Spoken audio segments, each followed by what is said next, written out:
Hello! In today's video, I will talk about how to become a clinical psychologist. It can be quite tricky and confusing, there's a lot of information out there and it can be overwhelming, so I decided to do quite a lot of research and to condense it into one easy to watch video with all the information that you need. In this video, I will talk about what a clinical psychologist does, the kind of salary that you can expect at all the different stages of training, and then finally I will talk about the actual qualifications that you need in order to be called a clinical psychologist. This information is only valid for the UK. So if you're interested in any of this information, keep on watching. In this part, section 1, I will talk about what a clinical psychologist actually does.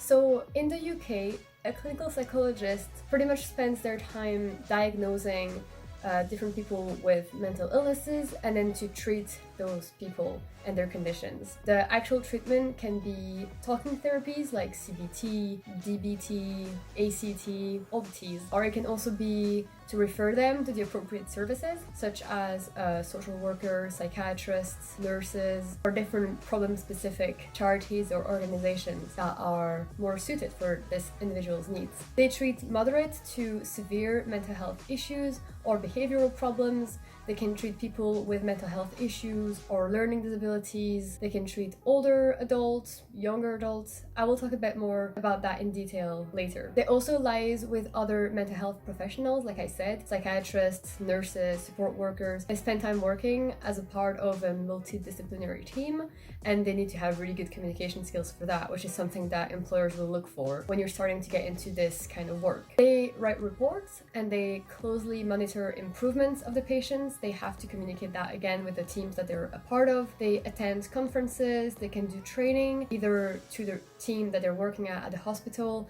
maybe different staff, maybe to schools, talk with teachers, talk with prisons. There's quite a lot of extra work to do that is not just client work. And then finally, they also spend quite a lot of time carrying out either research or audits. So they spend time either researching in their area of work, and then they also do audits to evaluate whether the service that they provide is of quality and effective for the people that they're trying to treat. On a day-to-day basis, they have appointments where they can do assessments or they can do treatments. And again, they spend quite a lot of time going away to different services, so they don't always work at the hospital. They can also sometimes be in different departments or universities, for example. The structure of their work can be 9 to 5, Monday to Friday, 37.5 hours, but they can also work part-time in order to have those other jobs at the universities, etc. In 2018, they did a study where they asked everyone who finished the training doctorate to see what specialization they chose, and out of the 470 people that responded,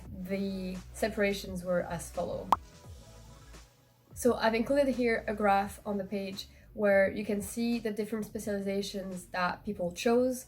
As you can see, quite a lot of people chose the child and adolescent mental health services. Then that was followed by adult mental health, then learning disabilities, health psychology, older adults, neuropsychology, forensic psychology, treatment of psychosis, eating disorders, gender identity, primary care, addictions, and then IAPT, which is improving access to psychological therapies.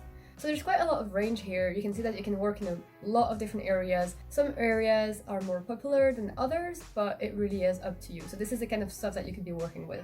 If any of that is interesting, then that's really good, because it can be good to have an idea already of what kind of work you want to focus on once you start getting those qualifications that I will talk about in a section further. So in summary, clinical psychologist, diagnosing and treating conditions, doing research and audits, and also training and liaising with other staff, all of which is in the purpose of making people's lives better and working with mental health as a whole.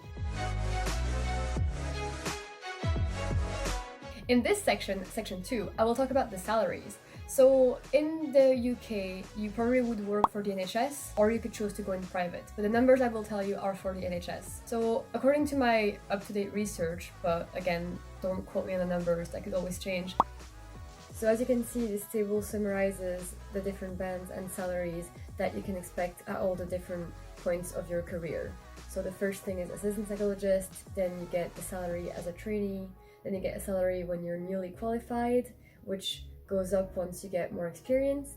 and then you can become a consultant, and then later even head of psychology, but that will be way further in your career. So if you want to look at that in a bit more details, just pause the video and have a look.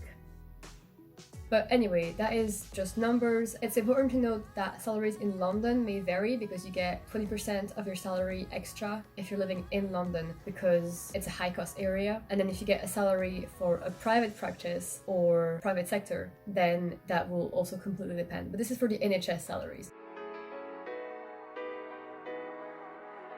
Okay, so now that we got all of that out of the way, this is the main body of this video, and it is what qualifications do you actually need to become a clinical psychologist? So the first thing that you need is a bachelor's of art or science with honors in psychology. Those take 3 to 4 years. It's 4 in Scotland, 3 in England, or 4 sometimes if you get 1 year of placement. And at the end of those 3 to 4 years, you get your bachelor's. You need to get either a first or a 2-1.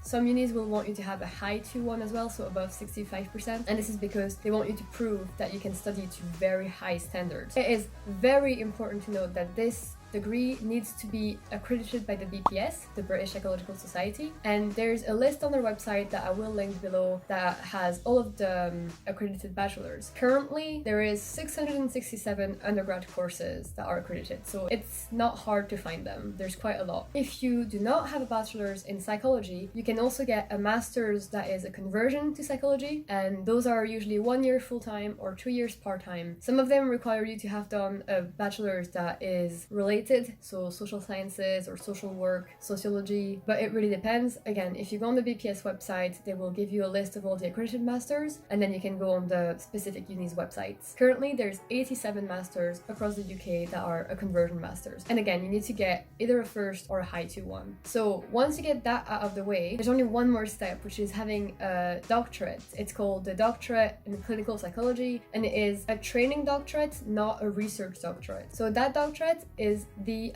hardest part of the training, or more specifically, getting on that doctorate will be the hardest part of your journey because they have excellent completion rates. Pretty much everyone finishes it, no one drops out, and then once you get that doctorate and you finish it, there's a really high success rate in finding a job after 12 months as a clinical psychologist. Believe me when I say getting a place on that is the hardest step. Now this doctorate, as I said, is a training doctorate, so it follows a structured way of learning that involves academic learning and also on-the-job learning. You get a place as a trainee clinical psychologist in one of the boards, so it could be a board that is close to the doctorate, or it can be one that is a bit further away. You need to put out an application which board you'll be willing to work for, and then you do about 6 to 8 placements depending on the doctorates over 3 years, while also having all the academic learning. There's quite a lot of assessments, reflective portfolios, case studies. You get a dissertation supervisor, you get a placement supervisor. It's very intensive, and they're pretty much all full-time. There's not a lot of part-time opportunities for that. At the moment, I am pretty sure there's